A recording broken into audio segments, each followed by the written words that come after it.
Before we kick off the show, if you're a fan of History Hack, please do what you can to support the show. We completely get that not everyone is able or willing to dig into their pockets. Times are hard, but by dropping a like, subscribing on Twitter and YouTube, and importantly, leaving a review wherever you get your podcasts, you can help the programme grow and reach more people. If you're interested in becoming a supporter, go to patreon.com/historyhack, where you'll find perks from secret Facebook groups to early release material. If you just want to leave us a one-off tip, go to ko-fi.com/historyhack. The links are in the description.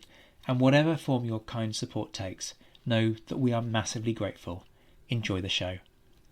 Hello and welcome to History Hack. You've got a history sibling pairing today. Zach here with history little sis, Beth. Big sis Alex is off doing things with forts in the Thames that all look very Star Warsy. More on that another time. You're right, sis. How are you doing? And I'm good. I'm all good. Yeah. We often use this word excited quite a lot on this podcast, but why is this one going to blow our minds? And I don't say that lightly. It is going to blow our minds. It really is, because it's an absolutely bonkers story. And I know we do some crazy stuff on our down the pub sessions, and we have some really unique podcasts, but this one definitely is a treat for our listeners. We are joined by James Travers. James is a specialist in finding hidden histories within the records at the National Archives at Kew, where he is the cultural property manager. He's also an author of a number of books, including Gunpowder, The Players Behind the Plot, and James I, The Mask of Monarchy. So, James, welcome to History Hack. Thank you for having me. Wonderful. So I'll get us started with our first question. Obviously, you work at the National Archives at Kew. And before we talk about your book, The Adventures of Queen Caroline's Ghost, I want to talk about you and your role as itself. So can you give our listeners a sense of what you actually do at the National Archives? Well, I'm cultural property manager, which means I'm the sort of government's expert on the commercial market in manuscripts, and I give advice to government, to the archive sector, and to funding bodies on that market at that point where manuscripts move from private ownership to public. So there's two very separate sorts of satisfaction about it. One is the sort of immediate thing around an auction, where you see that something that could be dispersed or exported moves into an institution which is going to look after it. And then there's a much more long-term thing, because we have this idea in archives of permanent preservation, that they're actually going to look after it forever. There isn't a lot of forever in the modern economy, but archivists deal in it all the time. So you've got that immediate satisfaction, but then the sort of very long-term one of thinking that's now there for people to look at and to be preserved for as long as we possibly can. Yeah, it is incredible work, and it's worth just kind of explaining to folks that, you know, quite often what you will find in cases is, so these items go up for auction, right? A collection will be rediscovered. Perhaps it's belonged to somebody who's recently deceased, and so these materials just get kind of dumped on the auction market. And you've got these huge collections of papers that can be incredibly valuable to researchers in terms of unlocking the past. And then because it's an auction, it's a case of who's the highest bidder and what you find. And I have friends and colleagues who've had these frustrations. They go away and, you know, work out what can they claw together as a museum to try and, you know, curate this stuff and look after it properly. And then in comes some billionaire who just goes, that's vaguely interesting. I'd quite like to own that. Then they just scoop it up because they can just keep upping the price and running the bid higher, and it disappears and it just sits, you know, with the best will in the world. Sure, they might treasure it, but they're not, you know, trained in the art of preserving these materials. And so it's a hugely important task that you guys do. And it's also that question of research access, even, you know, because there is an argument that says a private owner of a manuscript will always look after it as best they can, because they want to preserve its value.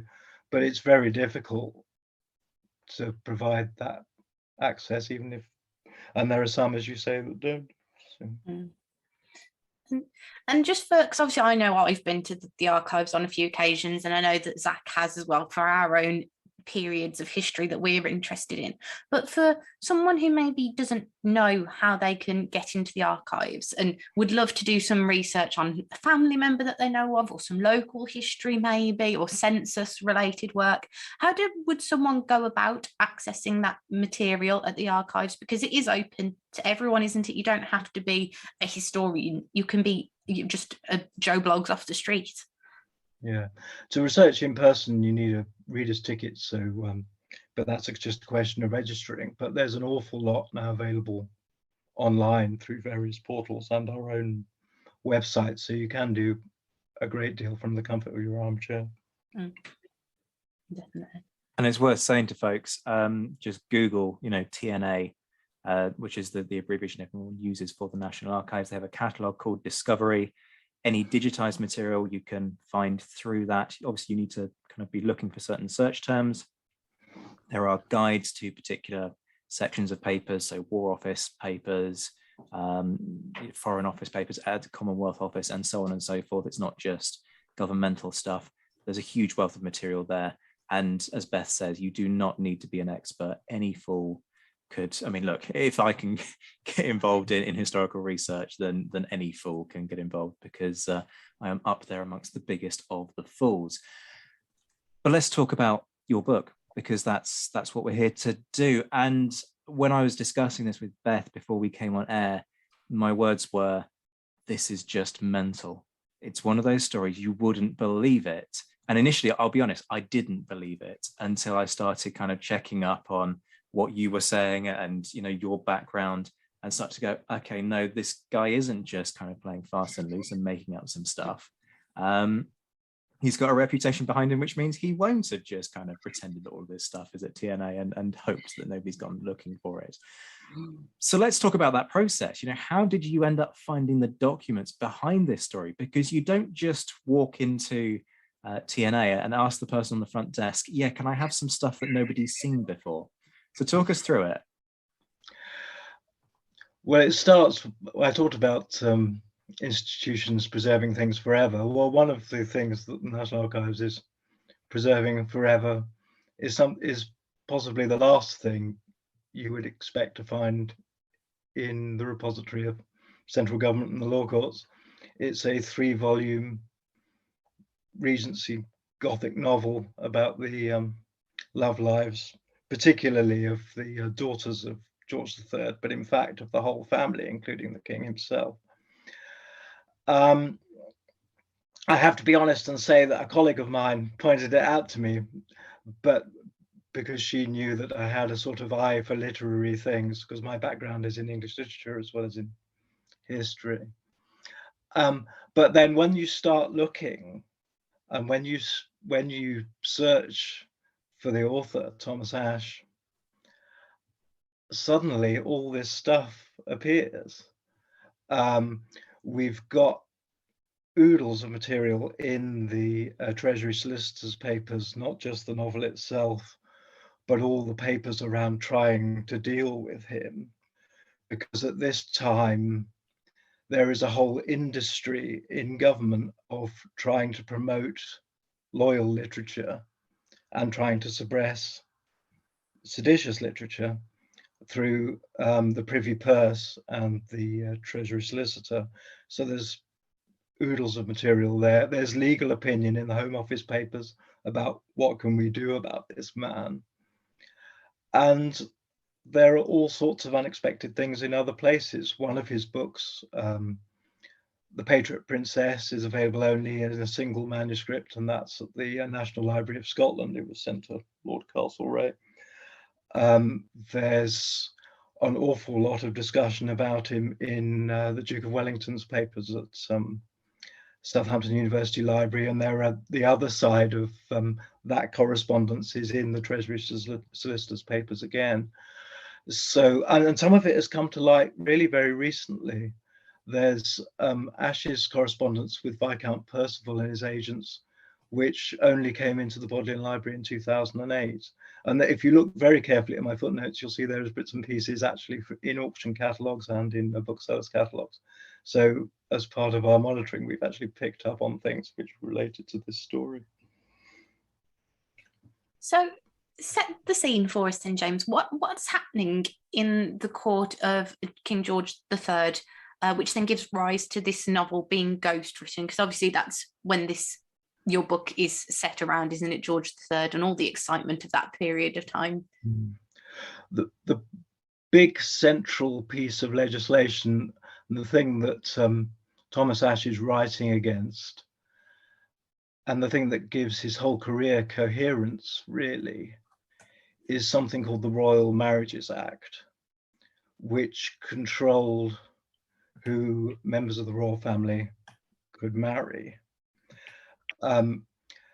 George III had all sorts of trouble with his brothers making what was called misalliances, running off with people, and it was felt that this could precipitate revolution. You've got, and after the French Revolution, this atmosphere of paranoia about what if the monarchy is brought into disrepute, what might happen, becomes more and more intense.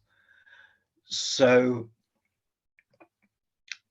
Lord North, the Prime Minister, very tactfully put in, because this seemed on the face of it like a tremendous extension of the royal prerogative. There's the king deciding who the royal family can marry and what political marriages they can make, what the state can do in a way. But Lord North put in a proviso which said when you got to 25, if you had the consent of Parliament, you could marry who you liked. But that essentially meant, both of those things essentially meant that you could only really marry German Protestants, because you couldn't marry a Catholic, you couldn't marry an ordinary person, even an aristocrat who was English, which meant largely marrying a first cousin who was probably old and ugly. Ashe calls it licensed political rape, which is pretty strong. And there's something in that. So you've got that horrible atmosphere of essentially the daughters of George III being sequestered away at Frogmore. The title, by the way, is A Blackmailer at Frogmore. The Queen Caroline's Ghost is the subtitle. They're sequestered away at Frogmore. They can't live with their father because he's going mad periodically, but they can't really go away because he's very protective of them, and it's feared that even if they make a proper political marriage to a German, if they go away, that will unbalance him further. So you've got essentially the atmosphere of a Gothic novel. You've got sexual frustration, madness, essentially people imprisoned, and these poor daughters who only really are allowed to meet elderly courtiers. There's a lovely description which Princess Elizabeth gives of what their evenings are like. Can I read you a little bit of it? If that would be all right. Yeah. They favour us indeed with their presence for a short time in the evening, but no sooner is the tea equipage removed than they betake themselves to their political disquisitions over the bottle, while we are obliged to have recourse to a game of whist, or to pass a considerable part of the night looking at one another in savage silence across a table. While we are pining away in secret desires, our courtiers are busy employed in settling the affairs of the public. While we are meditating the conquest of the heart, they are ruminating the downfall of some popular advocate of a deluded people. That's quite nice. And this is the odd thing about Ashe, really, that he writes beautifully. All this stuff is in the context of blackmail, and he's, when he's talked about at all, there's a modern critic who calls him a vile insect, because he's you know, in this atmosphere of that's very morally grey and difficult. But a lot of it sounds very much like things that either Elizabeth actually told him or very similar to things she might have told him. And, you know, beautifully expressed. There's a thing, there's a plea that Elizabeth makes against the Royal Marriages Act, which sounds very much like, again, it's only very brief. She says, "We were brought up as if God had created us merely for himself, and that our only business was to prepare for immediate residence in heaven. One would have thought that we had no blood, no bodies, all the pains being taken with our souls, or that Providence had enacted a Salic law and excluded us from every inheritance of the earth." I mean, that's a sort of proper feminist plea. That's the thing about Ash. All his sources are women. He and I think, you know, whatever you think of him, and other people may take a dimmer view of him than I do, he definitely liked women. He definitely liked listening to women, and he found himself in an era where the kind of, you know, these are women at the top of society. They're aristocratic and royal women that he writes about, but they're in a position where they can't really write these things for themselves, and he does it for them. He has a 3-volume courtesan's memoir he writes, which has no sexual content in it whatsoever, and she is essentially him. He's writing, so she lives in the places that he lived when he, in what he calls his literary prostitution. And it's incredibly sympathetic. It's a real act of transference. It goes wrong sometimes, and he does some very silly things. She's always quoting his favorite Roman poet Horace at funny times, which doesn't sound particularly credible. But I think he is very comfortable in a woman's skin, in a sense, in that way. Some of the language used is incredible as well, just how scathing it is.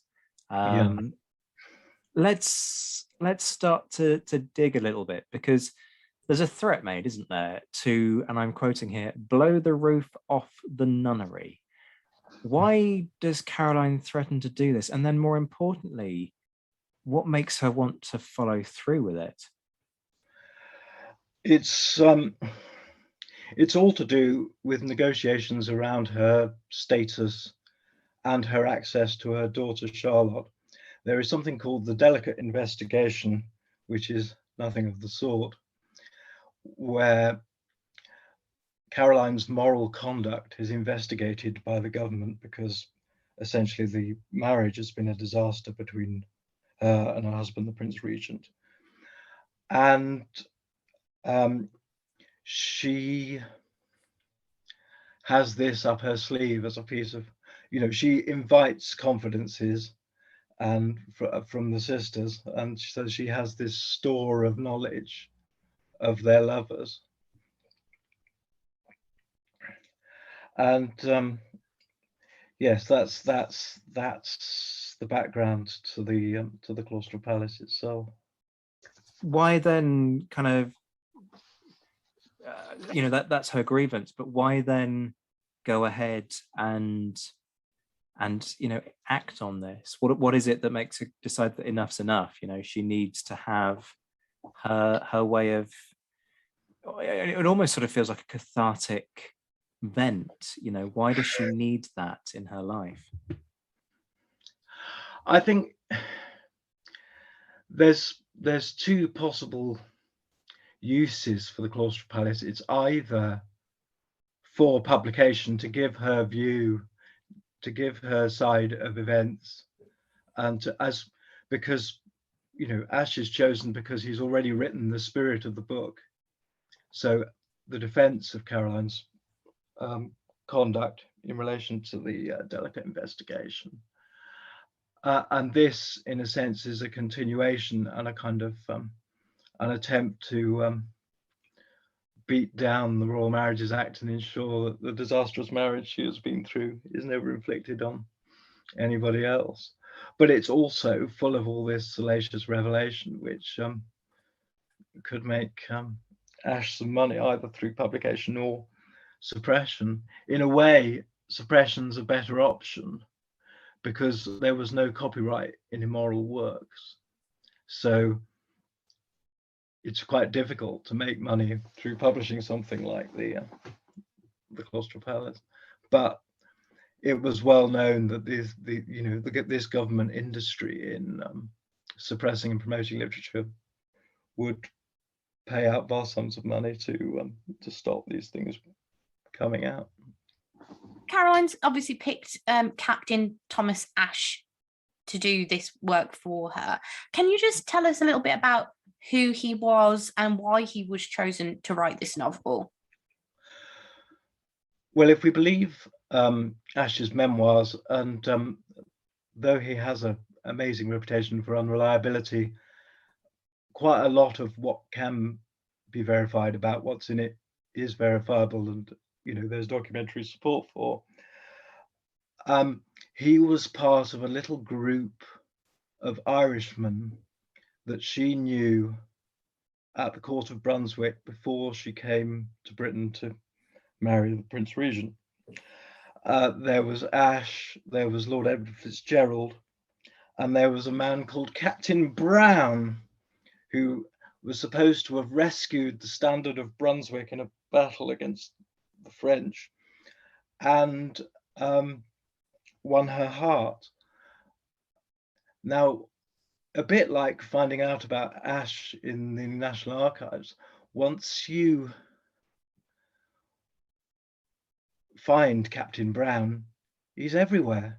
One of the wonderful things the book does is it fills in, those amazing satirical cartoons with all the figures in it, and we recognize the Prince Regent and his latest mistress, and there's the Duke of Wellington, but who are all the other people?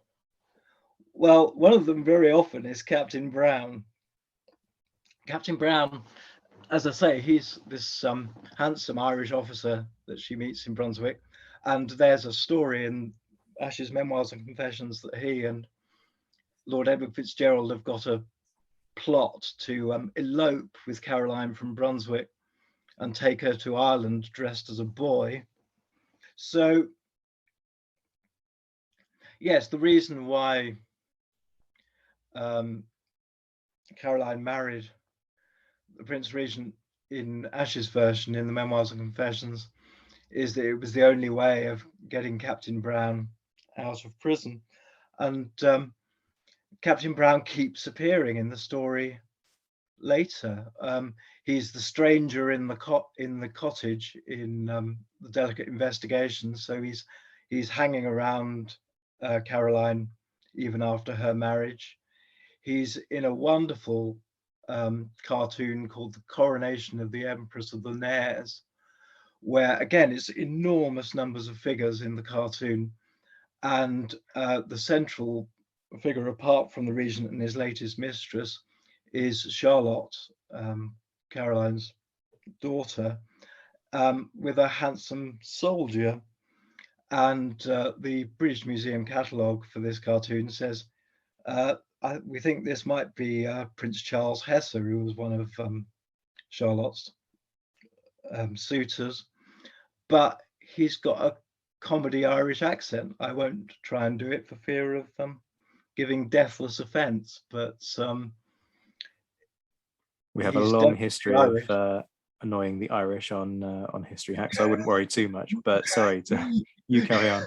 But and it's quite clear that they're not lovers at all. They're holding hands in a very decorous way and smiling at one another. And the implication is that Captain Brown, who will be recognised by everybody looking at that cartoon, is really Charlotte's father, and he's taking her to her mother. He says Shaw and Alta Wales. And then he's the one that brings Caroline the news of Charlotte's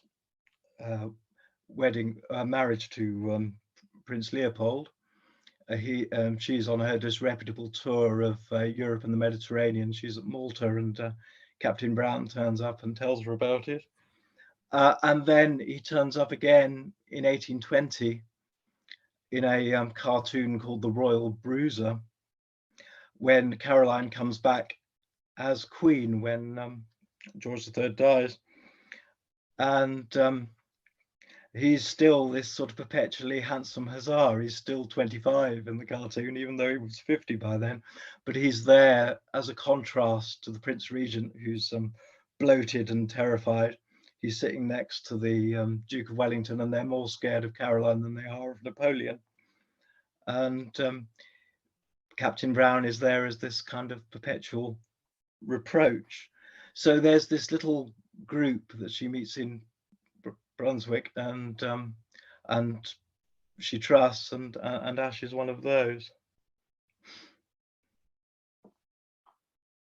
Let's talk about blackmail, which is at the heart of all of this, but not just for the royal family, because there is a suggestion. This staggered me when I read it, that Spencer Perceval, who, for folks who aren't familiar, was the last PM to be assassinated. He was shot in the lobby of the House of Commons in 1812. There's a suggestion that Perceval himself was involved. Talk us through all of that. I mean, Ash refers to his own blackmailing campaign as playing the Perceval game. He modelled himself on the Prime Minister. There are sort of two views of Perceval which don't seem to overlap at all. He's this pale lawyer, an evangelical, committed Christian and family man, with a great deal of sort of moral heft. He always seemed to be turning down office in government and recommending other people instead. But then there he is as Chancellor and as Prime Minister. And how has he done it? And it's not just Ash. William Cobbett and other people are convinced that he's gained office through blackmail of the royal family. I've talked about the delicate investigation. The report into the delicate investigation was so incendiary and infamous, it was just called The Book. And Ash alleges and gives quite a lot of detail about how Perceval circulated copies among the royal family. And the suggestion is that he made demands and that his demands were met. The interesting thing there is that then he goes into government and he doesn't need the book anymore. He's got power, and the last thing he wants is something destabilizing. He's now got the regent, so he doesn't want to destabilize the regent anymore. So he burns the copies that he's printed, the rest of the copies in his garden. And then there's an enormous campaign to try and gather in various stray copies which have gone through the binder and the printer and other people. And Ash claims to have seen the sheets, the proof sheets of this, and to have based his own work on that. And again, it seems so unlikely, except that there are files and files and files in the Treasury Solicitors' papers of receipts. People giving undertakings and saying, well, this is my only copy. I haven't made other copies of it. I won't quote from it. They were giving between £500 and £700 a copy, which you can probably roughly multiply by 100 to get modern values. They were giving £50 just for bits of a page. And it's incredible to us, because looked back on with a sort of modern eye, you think, well, the inherent conservatism of the British people, we wouldn't have, if this stuff had come out, we wouldn't have, stormed the Tower of London, and we'd just have laughed at it. But that was the sort of level of paranoia, if you like. Is there concern about potential damage to the monarchy here? I'm particularly thinking that during this period, you've got for example, the Mary Ann Clark scandal concerning the Duke of York, Frederick Duke of York, and the suggestion, which was ultimately found not to be the case, that he was, through his mistress, complicit in the sale of commissions in the army, and as commander-in-chief, that was obviously hugely problematic. Is there this sense that the monarchy just doesn't need this at this point in time, particularly given the fact that the authority of kingship has always been something that the British have worried about as far back as the English Civil War, and it's been called into question really quite recently with the French Revolution? Is that part of the reason for this level of concern here? Yeah, and for the tremendous industry in suppressing seditious literature, and it's you know, and it's behind the Royal Marriages Act, because you know, George III says, well, there were all these inappropriate marriages at the time of the War of the Roses, and that's, you know, civil conflict just sort of follows naturally from people making misalliances. You know, the one thing follows the other. And obviously all of this continues, and it rumbles on at the cabinet level as well. Like even Wellington has to get involved, and is even discussing what's been going on, happenings with the Blackmailer and so on.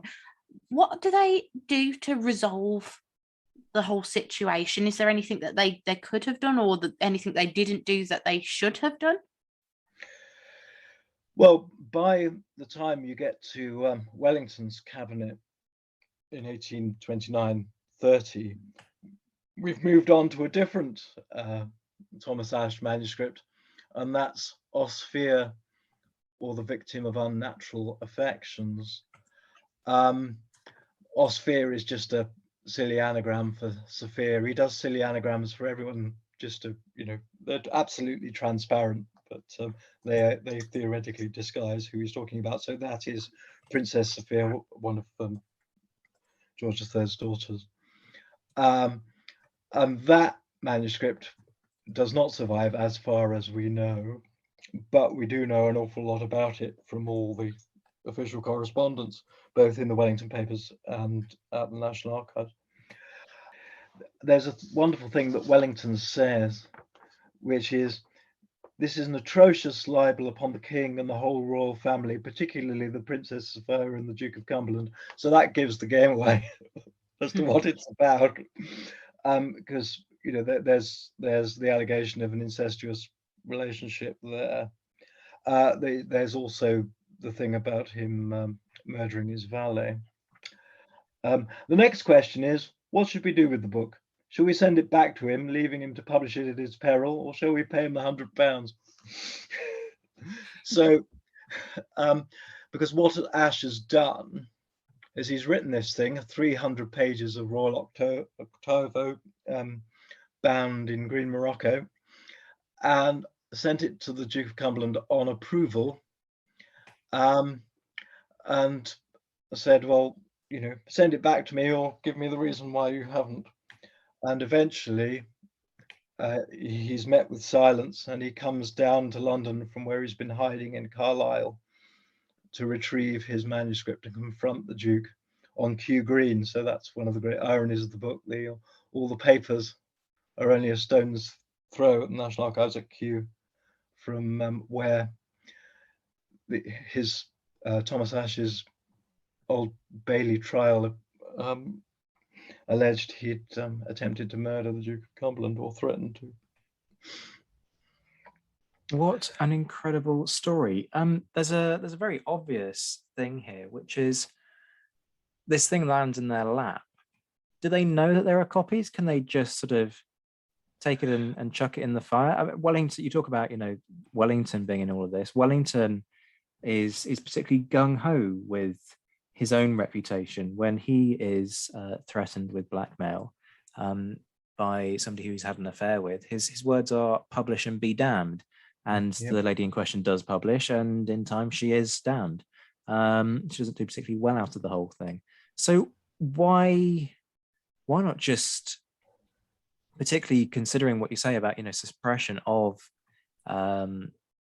publications that were considered seditious, considering that Cobbett ends up being imprisoned for libel during the Napoleonic Wars. Why not just destroy, arrest, and suppress?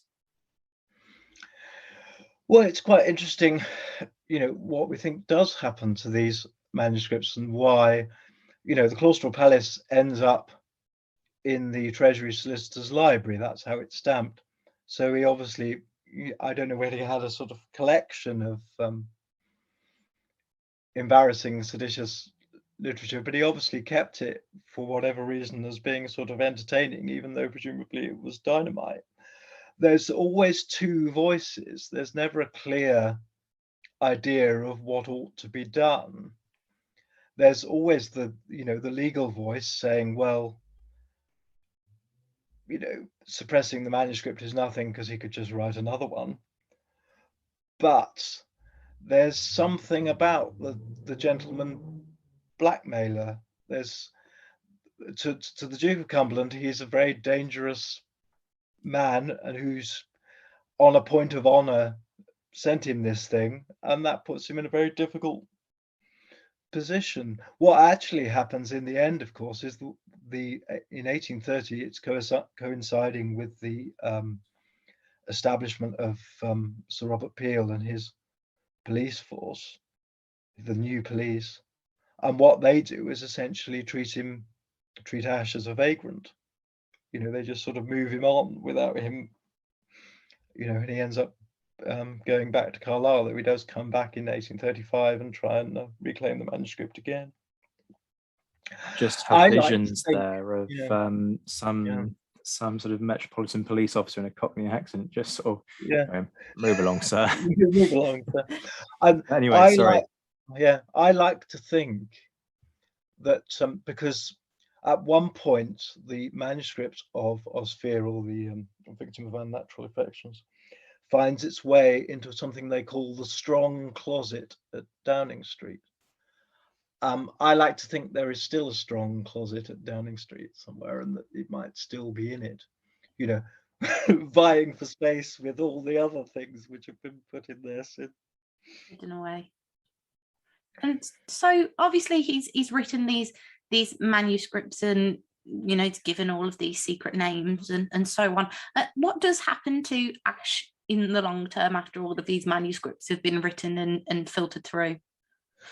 I'm afraid there isn't a long term for Captain Ash after he comes back in 1835 to try and reclaim the manuscript for the last time. He ends up in the House of Correction in Coldbath Fields. Oh. And he sends, as he would, a petition to the Home Secretary saying, this is all very well for criminals, but I'm an author and a scholar of 40 years standing, and I'm very old, and my war wounds are plaguing me, so it's not a suitable place for me. And he was theoretically there for 2 years for a breach of the peace, and he gets out within a month. So this petition obviously worked, and he went first to Oxford and then to Bath, and died in Bath in December of 1835. So that's quite evocative in a way, because as we know from Jane Austen, Bath is that last bastion of that society that Ash thrived in, of aristocratic gossip and scandal, and a sort of old-fashioned way of life.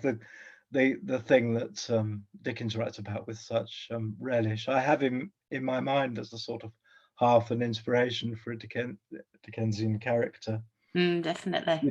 A man of a previous age with a brilliantly loquacious and morally kind of questionable, a sort of Mr. Jingle. You want to believe him because his stories are so compelling. Yeah, absolutely. This has been absolutely fascinating. James, thank you for joining us. So, A Blackmailer at Frogmore, The Adventures of Queen Caroline's Ghost, is out already. Folks will be able to get it from the History Hack bookstore. The link will be in the description. Are you on social media so that people can stay in touch with what you're doing? I'm not personally. My wife has been tweeting about it, but not me. Okay, well, not to worry. But James, this has been a great run through. Thank you very much. Thank Thank you. you.